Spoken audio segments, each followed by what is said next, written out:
दोस्तों कैसे हैं आप सभी। आशा करता हूं बहुत ही अच्छे होंगे। इस वीडियो में हम आपके लिए लेकर आए टॉप जी के जीएस के प्रश्न। ये ऐसे प्रश्न हैं जो बार बार एग्जाम में पूछते हैं, तो किसी भी एग्जाम की तैयारी कर यह वीडियो आपके लिए बहुत ही महत्वपूर्ण हो रहेगी। तो चलिए वीडियो के अंत में फीडबैक जरूर दीजिएगा और लास्ट में बताइएगा 30 में से आपके कितने क्वेश्चन सही हैं। 25 प्लस तो आपके सही होने चाहिए। चलिए देखते हैं पहला क्वेश्चन क्या पूछा है आपसे। पहला क्वेश्चन जो पूछा है वह पूछा है प्रसिद्ध सिंधु घाटी स्थल मोहनजोदड़ो की पहली बार खुदाई किस प्रख्यात भारतीय पुरातत्वविद द्वारा की गई थी, यह आपसे पूछा है। जिस किसी भी क्वेश्चन का राइट आंसर पता है वीडियो को पॉज करिए, राइट आंसर कमेंट बॉक्स में लिखते चलिए। चलिए बता दीजिए इसका राइट आंसर क्या हो जाएगा।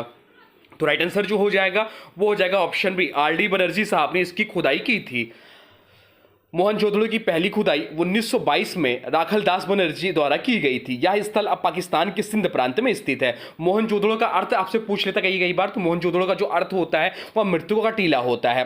हड़प्पा की खोज आपसे पूछ ले तो हड़प्पा की खोज 1921 में दयाराम साहनी ने की थी। 1921 में दयाराम साहनी ने की थी और मोहनजोदड़ो की 1922 में आर.डी. बनर्जी द्वारा की गई थी। लोटा, नृत्य करती बालिका, पुजारी की मूर्ति, ये सब मोहनजोदड़ो से प्राप्त हुई है। सिंधु सभ्यता का प्रमुख बंदरगाह कौन सा है यह भी आपसे पूछ सकता है। तो सिंधु घाटी सभ्यता का जो प्रमुख बंदरगाह था वो आपका लोथल बंदरगाह था। ग्रेट बाथ यानी कि महान स्नानागार जो है मोहनजोदड़ो से प्राप्त प्रमुख संरचना है, यह भी ध्यान रखिएगा। अब चलते हैं अगले प्रश्न की ओर, देखते हैं अगला प्रश्न क्या पूछा है आपसे। अगला प्रश्न पूछा भारतीय संघ की आधिकारिक भाषाओं का उल्लेख भारत के संविधान की किस अनुसूची में किया गया है। भारतीय संघ की आधिकारिक भाषाओं का उल्लेख भारत के संविधान की किस अनुसूची में किया गया है, यह आपसे पूछा है। चलिए बता दीजिए इसका राइट आंसर क्या हो जाएगा। तो राइट आंसर हो जाएगा ऑप्शन सी, 8वीं अनुसूची में किया गया है। भारतीय संविधान की 8वीं अनुसूची जो है में भारत की आधिकारिक भाषाओं का उल्लेख किया गया है। प्रारंभ में भाषाओं की संख्या जो थी वो 14 थी, वर्तमान में जो भाषाओं की संख्या है वह 22 है। चलते हैं अगले प्रश्न की ओर, देखते हैं अगला प्रश्न क्या पूछा है आपसे। अगला प्रश्न पूछा किसी धन विधेयक के लोकसभा में पारित होने के बाद राज्यसभा उस विधेयक को अधिकतम कितने दिनों के भीतर लोकसभा को लौटा सकती है। आपसे पूछा किसी धन विधेयक के लोकसभा में पारित होने के बाद राज्यसभा उस विधेयक को अधिकतम कितने दिनों के भीतर लोकसभा को लौटा सकती है, यह आपसे पूछा है। चलिए बता दीजिए इसका राइट आंसर क्या हो जाएगा। महत्वपूर्ण प्रश्न है। तो राइट आंसर जो हो जाएगा वो हो जाएगा ऑप्शन सी, 14 इस प्रश्न का राइट आंसर हो जाएगा। भारतीय संविधान के अनुसार जब कोई धन विधेयक लोकसभा द्वारा पारित किया जाता है तो वह राज्यसभा को विचारार्थ भेजा जाता है, लेकिन राज्यसभा केवल सिफारिशें ही दे सकती है। राज्यसभा को अधिकतम 14 दिनों के भीतर विधेयक को वापस करना होता है। यदि यह 14 दिन में वापस नहीं करती तो माना जाएगा कि विधेयक स्वतः पारित हो गया है। तो क्या क्या महत्वपूर्ण रखना है। धन विधेयक केवल लोकसभा में प्रस्तुत किया जा सकता है। अधिनियम 110 के अनुसार यह धन विधेयक कहलाता है। राज्यसभा इस पर सिफारिश दे सकती है पर अस्वीकृत या नहीं कर सकती।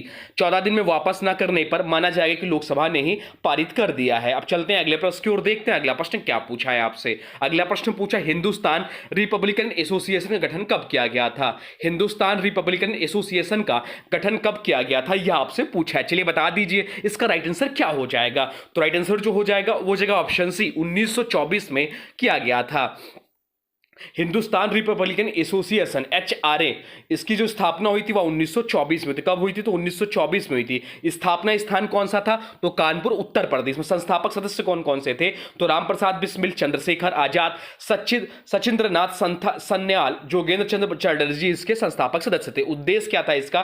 तो ब्रिटिश शासन को हटाकर भारत में एक संविधान आधारित गणराज्य की स्थापना करना। इसकी प्रसिद्ध घटना भी एक है जो एग्जाम में पूछता है, काकोरी कांड, जो कि 9 अगस्त 1925 को हुआ था। इस संगठन से जुड़ा था।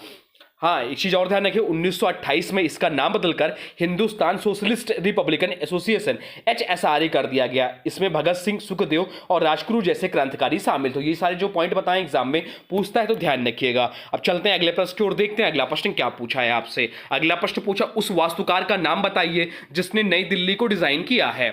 उस वास्तुकार का नाम बताइए जिसने नई दिल्ली को डिजाइन किया है, यह आपसे पूछा है। चलिए बता दीजिए इसका राइट आंसर क्या हो जाएगा। तो राइट आंसर जो हो जाएगा वो जगह option C, sir Edwin Lutyens इस प्रश्न का राइट आंसर हो जाएगा। सर एडविन लुटियंस ने नई दिल्ली में मुख्य वास्तुकार के रूप में काम किया। उन्होंने सर हॉबर्ट बेकर के साथ मिलकर भारत की नई राजधानी की योजना बनाई थी। राष्ट्रपति भवन जो पूर्व में वायसराय हाउस और राजपथ, अब जिसका नाम बदलकर कर्तव्य कर दिया गया, कि डिजाइन में इनका प्रमुख योगदान रहा है।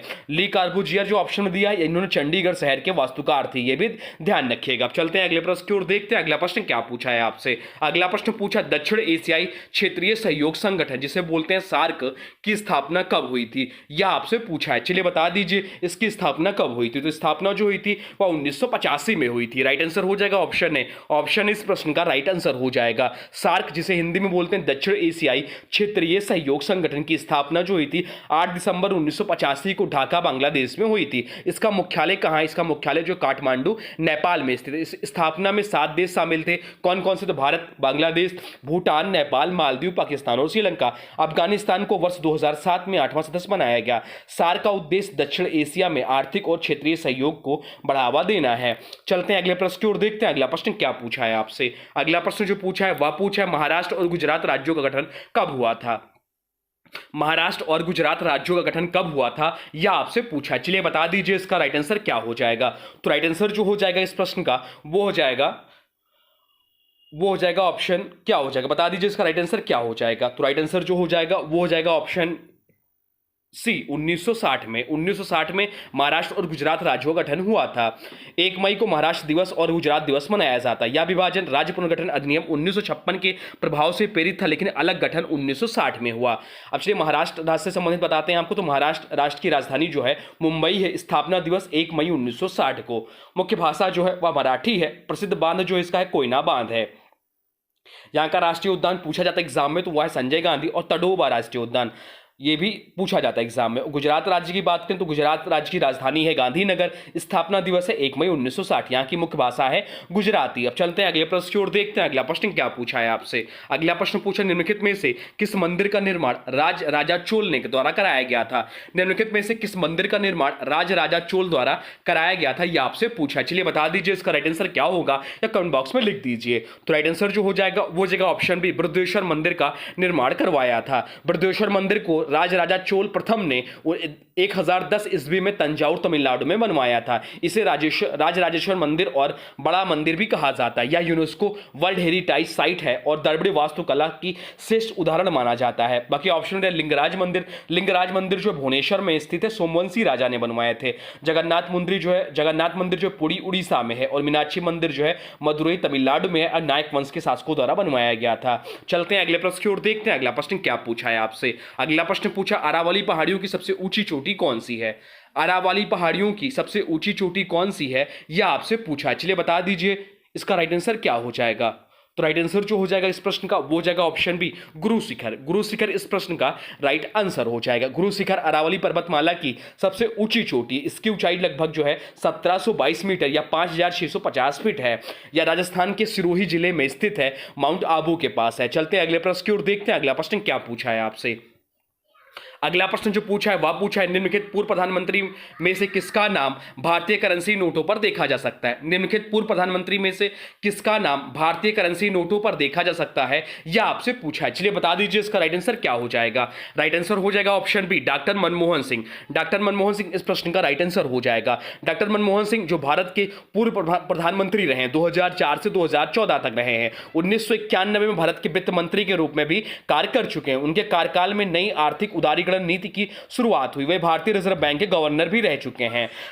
भारतीय करेंसी नोटों पर reserve bank of India RBI के गवर्नर के हस्ताक्षर होते हैं। डॉक्टर मनमोहन सिंह 1982 से 1985 तक आरबीआई के गवर्नर के रूप में कार्य कर चुके हैं। अब चलते हैं अगले प्रश्न की ओर, देखते हैं अगला प्रश्न क्या पूछा है आपसे। अगला प्रश्न पूछा लोकसभा और राज्यसभा की संयुक्त बैठक की अध्यक्षता कौन करता है। लोकसभा और राज्यसभा की संयुक्त बैठक की अध्यक्षता कौन करता है यह आपसे पूछा। चलिए बता दीजिए इसका राइट आंसर क्या हो जाएगा।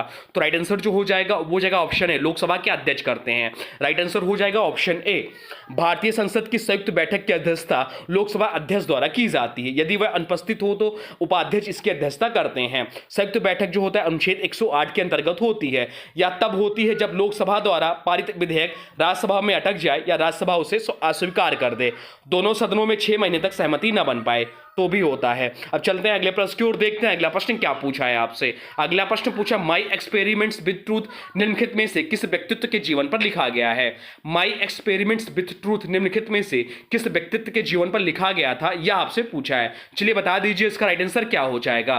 तो राइट आंसर हो जाएगा ऑप्शन बी महात्मा गांधी इस प्रश्न का राइट आंसर हो जाएगा। या महात्मा गांधी की आत्मकथा है जिसका मूल नाम है the story of my experiments with truth. इसे मूल रूप से गुजराती भाषा में लिखी गई थी। इसका अंग्रेजी में अनुवाद महादेव देसाई ने की थी। चलिए महात्मा गांधी से संबंधित कुछ महत्वपूर्ण जान लेते हैं। महात्मा गांधी जिनका पूरा नाम था मोहनदास करमचंद गांधी, इनका जन्म जो हुआ था 2 अक्टूबर 1869 को हुआ था। जन्म स्थान था पोरबंदर गुजरात। माता का नाम था पुतलीबाई, पिताजी का नाम था करमचंद गांधी, पत्नी का नाम कस्तूरबा गांधी थी। ये दक्षिण अफ्रीका गए थे 1893 में। भारत वापसी जो की हुई वह 9 जनवरी 1915 को, इसलिए 9 जनवरी को हम लोग प्रवासी भारतीय दिवस मनाते हैं। गांधी जी की हत्या हुई 30 जनवरी 1948 को। गांधी जी की हत्या किसने की थी? तो नाथूराम गोडसे ने की थी। महात्मा गांधी को राष्ट्रपिता किसने कहा था? तो सुभाष चंद्र बोस ने कहा। गांधी जी के प्रमुख पत्र कौन कौन से? तो यंग इंडिया, नवजीवन और हरिजन, ये इनके प्रमुख पत्र हैं। चलते हैं अगले प्रश्न की ओर, देखते हैं अगला प्रश्न क्या पूछा है आपसे। अगला प्रश्न पूछा सुंडा जल संधि 2 द्वीपों के बीच स्थित है, उनमें से एक जावा है, तो दूसरा द्वीप कौन सा है? सुंडा जल संधि जो है वह 2 द्वीपों के बीच स्थित है, उनमें से एक जावा है, तो दूसरी द्वीप कौन सा है, यह आपसे पूछा है। चलिए बता दीजिए इसका राइट आंसर क्या हो जाएगा। तो राइट आंसर जो हो जाएगा वो जाएगा ऑप्शन सी, सुमात्रा इस प्रश्न का राइट आंसर हो जाएगा। सुंडा जल संधि इंडोनेशिया के जावा और सुमात्रा द्वीपों के बीच स्थित है। यह जल संधि जावा सागर को हिंद महासागर से जोड़ती है। यह क्षेत्र कारकटोवा ज्वालामुखी के कारण भी प्रसिद्ध है, जिसकी 1883 में हुई भयावह विस्फोट ने भारी तबाही मचाई थी। चलते हैं अगले प्रश्न की ओर, देखते हैं अगला प्रश्न क्या पूछा आपसे। जेम्स बोर्ड ने 1919 में जलियांवाला बाग घटना की जांच के लिए किस समिति का गठन किया था, यह आपसे पूछा है। चलिए बता दीजिए इसका राइट आंसर क्या हो जाएगा। तो राइट आंसर जो हो जाएगा इस प्रश्न का वो जाएगा ऑप्शन बी, हंटर समिति का गठन किया था लॉर्ड चेम्सफोर्ड ने। 1919 में अमृतसर पंजाब में हुए जालियांवाला बाग हत्याकांड की जांच के लिए लॉर्ड चेम्सफोर्ड, जो कि उस समय तत्कालीन वायसराय था, ने 13 अक्टूबर 1919 को हंटर समिति का गठन किया था। इस समिति का अध्यक्ष जो था लॉर्ड विलियम हंटर था। हंटर समिति में कुल 7 सदस्य थे, जिसमें 4 ब्रिटिश और 3 भारतीय थे। चलते हैं अगले प्रश्न की ओर, देखते हैं अगला प्रश्न क्या पूछा है आपसे। अगला प्रश्न पूछा निम्नलिखित में से कौन सी पुस्तक मौलाना अबुल कलाम आजाद द्वारा लिखित है। निम्नलिखित में से कौन सी पुस्तक जो है मौलाना अबुल कलाम आजाद द्वारा लिखित है, यह आपसे पूछा है। चलिए बता दीजिए इसका राइट आंसर क्या हो जाएगा। तो राइट आंसर हो जाएगा option C, India brings freedom जो है या इन्होंने इनके द्वारा लिखित पुस्तक है। इंडिया ब्रिंग्स फ्रीडम जो है या भारत को स्वतंत्रता मिली पुस्तक मौलाना अबुल कलाम आजाद द्वारा लिखी गई है। या पुस्तक भारत के स्वतंत्रता संग्राम का एक आत्मकथात्मक वर्णन है। बाकी ऑप्शन में दिया बिंग्स ऑफ फायर, तो बिंग्स ऑफ फायर जो है एपीजे अब्दुल कलाम की आत्मकथा है। और the guard of small things जो है अरुंधति राय, जिनके लिए इन्हें नोबेल पुरस्कार वो मैन बुकर प्राइज मिला है। ये भी पॉइंट ध्यान रखिएगा। चलते हैं अगले प्रश्न की ओर, देखते हैं अगला प्रश्न क्या पूछा है आपसे। अगला प्रश्न पूछा है सचिन तेंदुलकर ने अंतर्राष्ट्रीय क्रिकेट में अपना 100वां शतक किस टीम के खिलाफ बनाया था। सचिन तेंदुलकर ने अंतर्राष्ट्रीय क्रिकेट में अपना 100वां शतक किस टीम के खिलाफ बनाया था, यह आपसे पूछा है। चलिए बता दीजिए इसका राइट आंसर क्या हो जाएगा। तो राइट आंसर हो जाएगा ऑप्शन बी, बांग्लादेश के खिलाफ बनाया था। सचिन तेंदुलकर ने अपना 100वां अंतरराष्ट्रीय शतक 16 मार्च 2012 को बांग्लादेश के खिलाफ मीरपुर ढाका बांग्लादेश में बनाया था। यह शतक एशिया कप 2012 के दौरान वनडे मैच में बनाया गया था। यह इनका 49वां वनडे शतक था। वह 100 अंतरराष्ट्रीय शतक लगाने वाले विश्व के एकमात्र खिलाड़ी हैं। और वनडे में जो इनका रिकॉर्ड तोड़ा है वह विराट कोहली ने 51 शतक है इनके वनडे में। चलते हैं अगले प्रश्न की ओर, देखते हैं अगला प्रश्न क्या पूछा है आपसे। अगला प्रश्न जो पूछा है वह पूछा है नेताजी सुभाष चंद्र बोस अंतरराष्ट्रीय हवाई अड्डा कहां स्थित है। नेताजी सुभाष चंद्र बोस अंतरराष्ट्रीय हवाई अड्डा कहां स्थित है, यह आपसे पूछा है। चलिए बता दीजिए इसका राइट आंसर क्या हो जाएगा। तो राइट आंसर हो जाएगा ऑप्शन ए, कोलकाता में स्थित है। नेताजी सुभाष चंद्र बोस अंतरराष्ट्रीय हवाई अड्डा कोलकाता पश्चिम बंगाल में स्थित है। यह हवाई अड्डा पूर्व में दमदम एयरपोर्ट के नाम से जाना जाता था। चलते हैं अगले प्रश्न की ओर, देखते हैं अगला प्रश्न क्या पूछा है आपसे। अगला प्रश्न पूछा निम्नलिखित में से कौन सा 2014 में भारत का 29वां राज्य बना था। निम्नलिखित में से कौन सा 2014 में भारत का 29वां राज्य बना था, यह आपसे पूछा है। चलिए बता दीजिए इसका राइट आंसर क्या हो जाएगा। 2014 में जो राज्य गठित हुआ था वह हुआ था तेलंगाना। तो इस प्रश्न का राइट आंसर हो जाएगा ऑप्शन सी, तेलंगाना। तेलंगाना भारत का 29वां राज्य है, जिसका गठन 2 जून 2014 को हुआ था। इसे संयुक्त आंध्र प्रदेश से अलग कर राज्य बनाया गया था। बाकी ध्यान रखिए वर्तमान समय में जो राज्यों की संख्या हमारी है 28 से 8 केंद्र शासित प्रदेशों की संख्या है, और वर्तमान समय में जो उच्च न्यायालयों की संख्या है वो 25 उच्च न्यायालय हैं। ये सब पॉइंट ध्यान रखिए, एग्जाम में पूछ सकते हैं, कंफ्यूज मत होइएगा। अब चलते हैं अगले क्वेश्चन की ओर, देखते हैं अगला प्रश्न क्या पूछा है आपसे। अगला प्रश्न पूछा पेनकुनी महोत्सव इनमें से किस राज्य में मनाया जाता है।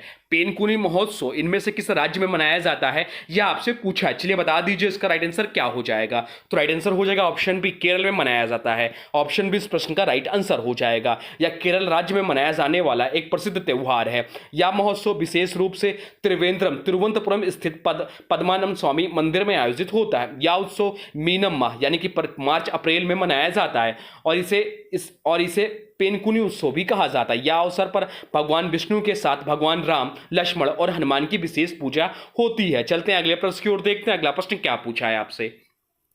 अगला प्रश्न पूछा, क्लेमेंट इटली जो बाद में ब्रिटेन के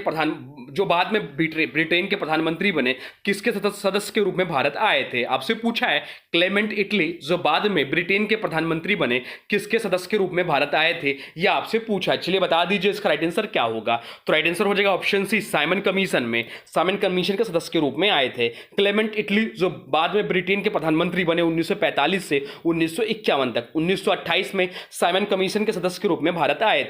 साइमन कमीशन का गठन 1927 में किया गया था या 1928 में भारत आया था। इस आयोग के सभी सदस्य जो थे ब्रिटिश थे और यही इसका सबसे बड़ा विरोध कारण बना था। क्लेमेंट इटली इस आयोग के एक सदस्य थे। आगे चलकर भारत को स्वतंत्रता दिलाने में निर्णय 1947 के समय ब्रिटेन के प्रधानमंत्री थे। अन्य विकल्पों की बात करें तो कैबिनेट मिशन जो है 1946, इसमें lord Pethick Lawrence, Stafford Cripps और एबी अलेक्जेंडर शामिल थे। क्रिप्स मिशन 1942, इसमें सिर्फ सर स्टेफोर्ड क्रिप्स भारत आए थे। बेबल योजना की बात करें तो यह लॉर्ड बेबल द्वारा लाई गई थी, जो इस समय भारत के वायसराय थे। चलते हैं अगले प्रश्न की ओर, देखते हैं अगला प्रश्न क्या पूछा है आपसे। अगला प्रश्न पूछा, निम्नलिखित में से कौन सा भारतीय संविधान में शामिल एक मौलिक अधिकार नहीं है। निम्नलिखित में से कौन सा भारतीय संविधान में शामिल एक मौलिक अधिकार नहीं है, यह आपसे पूछा है। बता दीजिए इसका राइट आंसर क्या हो जाएगा। तो राइट आंसर जो हो जाएगा वो जाएगा ऑप्शन डी। ऑप्शन डी इस प्रश्न का राइट आंसर हो जाएगा। संपत्ति अर्जित करने का अधिकार यह मौलिक अधिकार नहीं है। संपत्ति का अधिकार मूलतः भारतीय संविधान में मौलिक अधिकार था, जिसे अनुच्छेद 31 के अंतर्गत शामिल किया गया था, लेकिन 44वां संविधान संशोधन अधिनियम 1978 द्वारा इसे हटा दिया गया और अब यह केवल एक कानूनी अधिकार है जो अनुच्छेद 301 के अंतर्गत आता है। वर्तमान में मौलिक अधिकारों की बात करें तो एक पहला आपका आता है समता का अधिकार, अनुच्छेद 14 से 18, स्वतंत्रता का अधिकार अनुच्छेद 19 से 22, शोषण के विरुद्ध अधिकार अनुच्छेद 23-24, धार्मिक स्वतंत्रता का अधिकार अनुच्छेद 25-26, संस्कृति और शिक्षा संबंधी अधिकार अनुच्छेद 29-30 और संवैधानिक उपचार का अधिकार अनुच्छेद 32 इससे संबंधित हैं। चलते हैं अगले प्रश्न की ओर, देखते हैं अगला प्रश्न क्या पूछा है आपसे। अगला प्रश्न पूछा, भारतीय संविधान का कौन सा अनुच्छेद उपाधियों के अंत को सुनिश्चित करता है।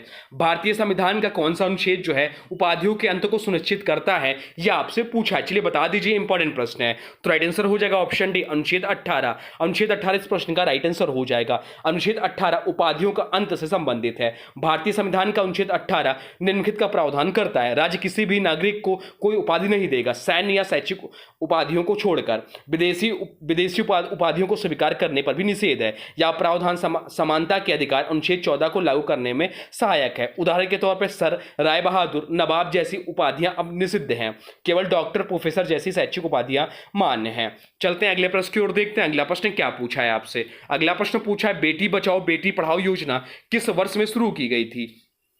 बेटी बचाओ बेटी पढ़ाओ योजना किस वर्ष में शुरू की गई थी, यह आपसे पूछा है। चलिए बता दीजिए इसका राइट आंसर क्या हो जाएगा। तो राइट आंसर हो जाएगा ऑप्शन सी, 2015 में बेटी बचाओ बेटी पढ़ाओ योजना शुरू की गई थी। बेटी बचाओ बेटी पढ़ाओ योजना 22 जनवरी 2015 को, कब, तो 22 जनवरी 2015 को प्रधानमंत्री नरेंद्र मोदी द्वारा पानीपत हरियाणा से प्रारंभ किया गया था। यह अभियान मुख्य रूप से घटते बाल लिंग अनुपात को नियंत्रित करने और बालिकाओं की शिक्षा एवं सशक्तिकरण को बढ़ावा देने के लिए शुरू किया गया था। चलते हैं अगले प्रश्न की ओर, देखते हैं अगला प्रश्न क्या पूछा है आपसे। अगला प्रश्न पूछा, मसाई जनजाति कहां पाई जाती, जो भी हाल के एग्जाम में पूछा भी गया प्रश्न है। मसाई जनजाति कहां पाई जाती है, तो मसाई जनजाति जो है वह अफ्रीका महाद्वीप में पाई जाती है। राइट आंसर हो जाएगा ऑप्शन डी, अफ्रीका में पाई जाती है। मसाई जनजाति जो है मुख्य रूप से केनिया और तंजानिया, पूर्व अफ्रीका में पाई जाती है। चलते हैं अगले प्रश्न की ओर, देखते हैं अगला प्रश्न क्या पूछा है आपसे। अगला प्रश्न पूछा, 1931 में पहली भारतीय बोलती फिल्म रिलीज हुई, इस फिल्म का नाम बताइए। 1931 में पहली भारतीय बोलती फिल्म रिलीज हुई थी, इस फिल्म का नाम बताइए, यह आपसे पूछा है। चलिए बता दीजिए इसका राइट आंसर क्या हो जाएगा। तो राइट आंसर हो जाएगा ऑप्शन बी, आला मारा। आला मारा पहली बोलती फिल्म थी। आलमारा भारत की पहली बोलती फिल्म थी। इसे 1931 में अर्देशियर ईरानी द्वारा बनाया गया था। चलते हैं अगले प्रश्न की ओर, देखते हैं अगला प्रश्न क्या पूछा है आपसे। अगला प्रश्न पूछा, हैदराबाद निम्नलिखित में से किस नदी के किनारे स्थित है। हैदराबाद जो है निम्नलिखित में से किस नदी के किनारे स्थित है, यह आपसे पूछा है। चलिए बता दीजिए इसका राइट आंसर क्या हो जाएगा। तो राइट आंसर हो जाएगा ऑप्शन सी, मूसी नदी के किनारे स्थित है हैदराबाद। हैदराबाद शहर मूसी नदी के किनारे बसा हुआ है। मूसी नदी कृष्णा नदी की एक सहायक नदी है। मूसी नदी पर बने हुसैन सागर झील और उस्मान सागर बांध हैदराबाद के प्रमुख जल स्रोत हैं। चार मीनार और सलारगंज संग्रहालय जैसी कई ऐतिहासिक स्थल भी मूसी नदी के निकट स्थित हैं। चलते हैं अगले प्रश्न की ओर, देखते हैं अगला प्रश्न क्या पूछा है आपसे। अगला प्रश्न पूछा है, चाबहार बंदरगाह जिसका निर्माण भारत द्वारा करवाया जा रहा है किस देश में स्थित है। चाबहार बंदरगाह जिसका निर्माण भारत द्वारा करवाया जा रहा है किस देश में स्थित है, यह आपसे पूछा है। यह इंपॉर्टेंट क्वेश्चन बन सकता है आपके आने वाले एग्जाम में। तो राइट आंसर जो हो जाएगा वो हो जाएगा ऑप्शन सी, ईरान में बनवा, ईरान इसका राइट आंसर हो जाएगा। राइट आंसर हो जाएगा ऑप्शन सी, चाबहार बंदरगाह ईरान के दक्षिण पूर्व में स्थित है जिसका कार्य भारत द्वारा करवाया जा रहा है। चलते हैं अगले प्रश्न की ओर, देखते हैं अगला प्रश्न क्या पूछा है आपसे। अगला प्रश्न पूछा है, नोबेल पुरस्कार जीतने वाले एकमात्र भारतीय अर्थशास्त्री कौन है। नोबेल पुरस्कार जीतने वाले एकमात्र भारतीय अर्थशास्त्री कौन है, यह आपसे पूछा है। चलिए बता दीजिए इसका राइट आंसर क्या हो जाएगा। तो राइट आंसर हो जाएगा ऑप्शन सी, अमृत सेन। अमृत सेन इस प्रश्न का राइट आंसर हो जाएगा। अमृत सेन को 1998 में अर्थशास्त्र में नोबेल पुरस्कार प्रदान किया गया है। उन्हें यह पुरस्कार कल्याण, अर्थशास्त्र और गरीबी एवं भूख पर किए गए शोध के लिए मिला है। वो नोबेल पुरस्कार जीतने वाले पहले और अब तक के एकमात्र भारतीय नागरिक हैं जिन्हें अर्थशास्त्र में सम्मान मिला है। अभिजीत बनर्जी भी नोबेल पुरस्कार विजेता है 2019 में, लेकिन वे भारतीय मूल के हैं, लेकिन अमेरिकी नागरिक हैं, ना कि भारतीय नागरिक। चलते हैं अगले प्रश्न की ओर, देखते हैं अगला प्रश्न क्या पूछा है आपसे। अगला प्रश्न पूछा, किस भारतीय शासक ने सुदर्शन झील का पुनर्निर्माण करवाया था। किस भारतीय शासक ने सुदर्शन झील का पुनर्निर्माण करवाया था, यह आपसे पूछा है। चलिए बता दीजिए इसका राइट आंसर क्या हो जाएगा। तो राइट आंसर जो हो जाएगा वो हो जाएगा ऑप्शन बी, स्कंदगुप्त इस प्रश्न का राइट आंसर हो जाएगा। सुदर्शन झील का पुनर्निर्माण जो है गुप्त वंश के शासक स्कंदगुप्त ने करवाया था। यह झील मूल रूप से मौर्य काल में चंद्रगुप्त मौर्य के शासन में बनाई गई थी। सुदर्शन झील जो है गुजरात के गिरनार क्षेत्र यानी कि जूनागढ़ में स्थित थी। स्कंदगुप्त ने इस झील की मरम्मत और पुनर्निर्माण करवाकर जल प्रबंधन के क्षेत्र में उल्लेखनीय कार्य किया। यह झील का उल्लेख जूनागढ़ शिलालेख में भी मिलता है। चलते हैं अगले प्रश्न की ओर, देखते हैं आज का अंतिम प्रश्न क्या पूछा है आपसे। आज का अंतिम प्रश्न है, भारत के उपराष्ट्रपति को किसके द्वारा निर्वाचित किया जाता है। भारत के उपराष्ट्रपति को किसके द्वारा निर्वाचित किया जाता है, यह आपसे पूछा है। चलिए बता दीजिए इसका राइट आंसर क्या है। इंपॉर्टेंट प्रश्न है, कंफ्यूज मत होइएगा, सही टिक करके आइए। बताइए इसका राइट आंसर क्या है। तो राइट आंसर हो जाएगा ऑप्शन ए, संसद के दोनों सदनों के सदस्यों द्वारा। राइट आंसर हो जाएगा ऑप्शन ए, इस प्रश्न का राइट आंसर हो जाएगा। भारत के उपराष्ट्रपति का निर्वाचन संसद के दोनों सदनों यानी कि लोकसभा और राज्यसभा के निर्वाचित और मनोनीत सदस्य मिलकर करते हैं। चुनाव गुप्त मतदान द्वारा रैखिक मत प्रणाली के तहत होता है। उपराष्ट्रपति राज्यसभा के पदेन सभापति भी होते हैं। अनुच्छेद 66 में उपराष्ट्रपति के निर्वाचन की व्यवस्था दी गई है। यह भी पॉइंट ध्यान रखिएगा। ये रहे टॉप 30 जीके जीएस के प्रश्न जो आपके आने वाले एग्जाम के लिए बहुत ही महत्वपूर्ण रहेंगे। अब आज की वीडियो से प्रश्न है, इसका राइट आंसर आप लोग कमेंट बॉक्स में बताना है। आज की वीडियो से प्रश्न है, उस वास्तुकार का नाम बताइए जिसने नई दिल्ली को डिजाइन किया था। उस वास्तुकार का नाम बताइए जिसने नई दिल्ली को डिजाइन किया था। इसको जो भी राइट आंसर होगा कमेंट बॉक्स में जरूर लिखिएगा। और वीडियो कैसा लगा इसके बारे में भी जरूर लिखिएगा। कोई सुझाव तो वह भी कमेंट बॉक्स में लिख दीजिए। तो चलिए मिलते हैं एक नए वीडियो में, तब तक के लिए thanks for watching railway exam target. For more update please subscribe railway exam target channel को।